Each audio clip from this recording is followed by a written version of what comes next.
Hello दोस्तों, आज मैं आपके सामने एक वीडियो लेकर के आया हूँ जिसका टॉपिक है ब्लॉक्ड क्रेडिट। आखिर ब्लॉक्ड क्रेडिट का मतलब क्या होता है, इस बात को पहले अच्छे से समझते हैं।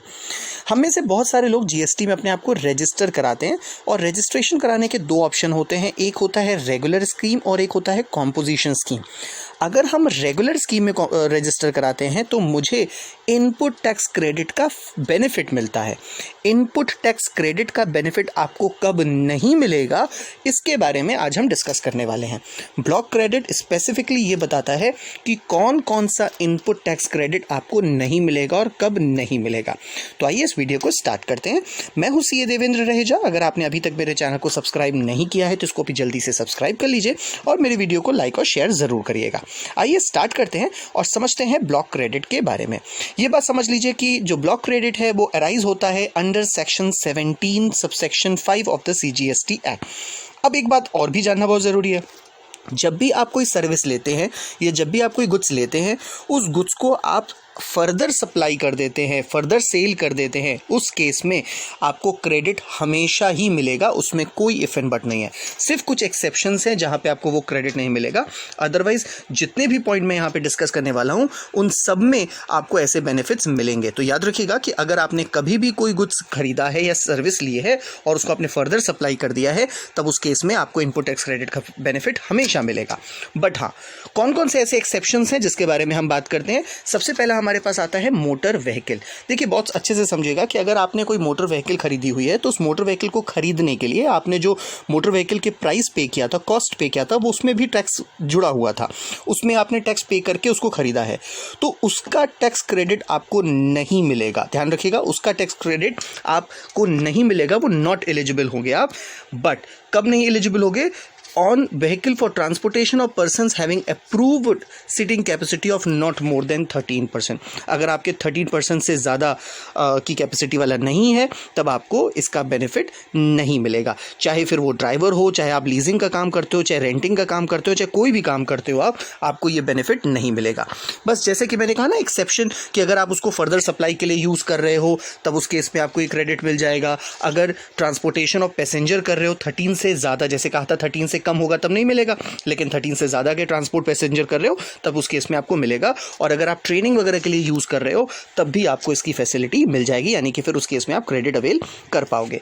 दूसरी तरफ बात आती है वेसल्स की, वेसल्स एंड एयरक्राफ्ट में भी। तो ध्यान रखिएगा कि अगर आपने कोई पास कोई वेसल्स या एयरक्राफ्ट है, उसकी लीजिंग या रेंटिंग का काम करते हो आप, तब उस पर भी आपको क्रेडिट का बेनिफिट नहीं मिलेगा। फिर से वही बात कि अगर वो पैसेंजर के ट्रांसपोर्टेशन के लिए यूज़ होती है क्योंकि आप उसको फर्दर सप्लाई के लिए यूज़ कर रहे हो, या अगर आप उसको ट्रेनिंग पर्पज़ के लिए यूज़ कर रहे हो, तब उस केस में आपको इसका बेनिफिट मिलेगा। अदरवाइज आपको इसका बेनिफिट नहीं मिलेगा। बहुत अच्छे से समझिएगा इस बात को। Food and beverages, health insurance, beauty treatment, आप जाते हो सैलून में अपने आप का मेकअप करवाने के लिए, आप कुछ खाने के लिए चाय पानी नाश्ता मंगवा लेते हो, कुछ आउटडोर कैटरिंग करने के लिए, कुछ खाने पीने के लिए, अपने स्टाफ मेंबर्स के लिए, रिफ्रेशमेंट के लिए कुछ ऐसी चीज़ें कर लेते हो, ऐसी किसी भी चीज़ का बेनिफिट आपको नहीं मिलेगा। इन सब में अगर आपने कोई क्रेडिट जीएसटी पे किया है तब आपको उसका क्रेडिट नहीं मिलेगा।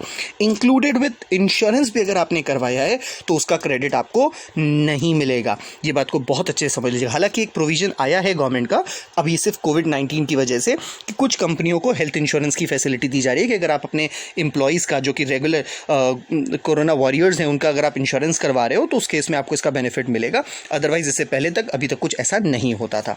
फिर वही बात कि अगर आपने कोई चीज़ ली है फर्दर सप्लाई के लिए तब उसका बेनिफिट मिलेगा। भाई मैंने फूड एंड जो रॉ फूड्स होते हैं मैंने रेस्टोरेंट के लिए खरीदा है, तो बट ऑफ ऐसी चीज़ें आप उसका क्रेडिट अवेल कर पाओगे। लेकिन अगर आपने उसको खाने के लिए यूज़ किया है, अपने पर्सनल कंजम्पशन के लिए यूज़ किया है, तब आप उसका क्रेडिट नहीं अवेल कर पाओगे। नेक्स्ट बात आती है क्लब फैसिलिटीज़ की। तो क्लब फैसिलिटीज़ को भी यहाँ के दायरे से अलग रखा गया है, यानी कि क्लब फैसिलिटी में भी अगर आपने कोई मेंबरशिप फीस पे की है तो उसका भी क्रेडिट आपको नहीं मिलेगा। चाहे वो फिटनेस सेंटर हो, चाहे आपका रिक्रिएशनल एक्टिविटीज़ हो, कुछ भी हो, आपको उसका बेनिफिट नहीं मिलेगा। अगर आप LTC दे रहे हो अपने एम्प्लॉयज़ को, लीव ट्रेवल कंसेशन दे रहे हो अपने एम्प्लॉयज़ को वैकेशंस के लिए, अगर उस पर कुछ ITC आपका कुछ अगर अपने टैक्स पे किया है, GST पे किया है, तो उसका भी क्रेडिट आप अवेल करने की परमिशन आपको नहीं है।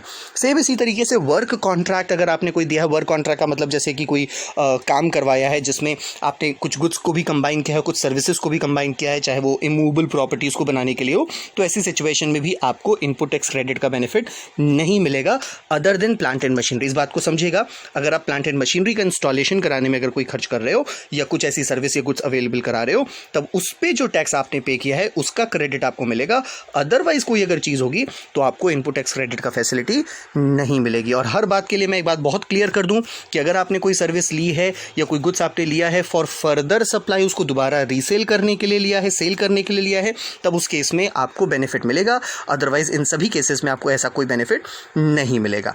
आगे चलते हैं, कुछ और भी बातें करते हैं। जो एक सबसे प्राइम बात आती है वो आती है कॉम्पोजिशन स्कीम की।